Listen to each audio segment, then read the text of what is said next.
Are there any exercises you do either on the trainer or other tools that are great for preventing injury?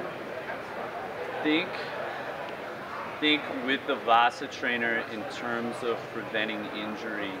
What I try to do is I try to start out very slow. The beginning of the season is a lot focused on technique and injury prevention. I focus on technique. I focus on building strength with a progression to it. So the beginning of the season, we're focused on perfect strokes. We're focused on going up and down the pool, whatever we're doing on dry land, doing it perfectly. Once we get into habits where we're dropping elbows, where we don't have perfect strokes, that's a time when injury is right, is where you're going to hurt yourself. So I think what the Vasa allows us to do is to really hone in on what we're doing stroke-wise. And I think in terms of strength preventing injury with the Vasa, it's such a great tool for progression. And each notch here, every week, I might have an athlete go up a notch every week, every 2 weeks. So they're building strength in their shoulders, in their back, in their chest. And that's going to help prevent injury as well. So in addition to this exercise, are there other exercises that you do that you feel help prevent injury, and especially shoulder injury? Sure. I think that one thing that I like to do on the Vasa is I like to reverse. I like to have them pull on their backs. I like to have them come over the top, look up at the sky, and do a reverse catch and come down. It's a little more intense than being on their stomach. That can help prevent injury. Yeah. Another thing that I like to do on the Vasa is pull at different angles. So we might come wide and in. We might come here. We could sit on the machine, come up, and pull at different angles. And what's the speed, like the speed of pulling and the speed of recovery? So can you describe that a little bit? Sure. I think what we're trying to do on when we're focused more on technique, when we're focused more on injury prevention, when we're focused more on building strength instead of power, more controlled exercise. So we're going slow, we're going steady, with perfect form. We're engaging our core. We're keeping our posture, staying balanced. Mm-hmm. So we come up very slow.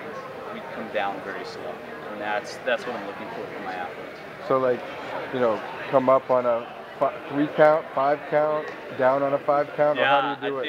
I think, and that's another way to progress. I might have them start out where they're going on a 5 count, come down on a 3 count. Yeah. I can progress the coming down to where maybe they're coming down on a 10 count. That can be very, very strenuous. We can build a tremendous amount of strength. Yeah, cool. And you mentioned a couple of exercises you have them do for their abs and lower back. Yeah, what I like to do with the abs, I'm going to take my sandals off here.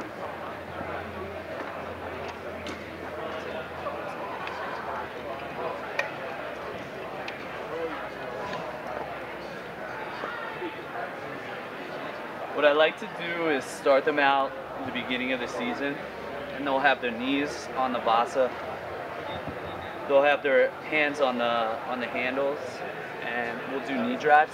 So they'll come down, they'll extend. I wanted them to feel it in their lower abs so they can feel the stretch. Come up, down. We might go 20, we might go 30, we might go 8 sets of 30. And they're coming off and their abs are pretty fatigued. To get beyond that, we'll have them put their toes on the Vasa, set a plank position, and then they'll do knee drives here. What's that working on? That's going to be working on their balance in their core, lower back, center line, core muscles. And so they're able to hold that position, and then as you drive the knees forward, it's putting more stress on that. You extend, and you're going to hold that position. What I'll do then, I'll take it one step further. So we might go 20 knee drives. And so we'll have our toes there, knee drives, and then we might go push-ups. Okay. So 5 push-ups, and then knee drives. So we can go through a circuit like that and progress as the season goes along. It's really focusing on keeping the core tight, maintaining that body line, strength, endurance, mental toughness. So you're hitting everything.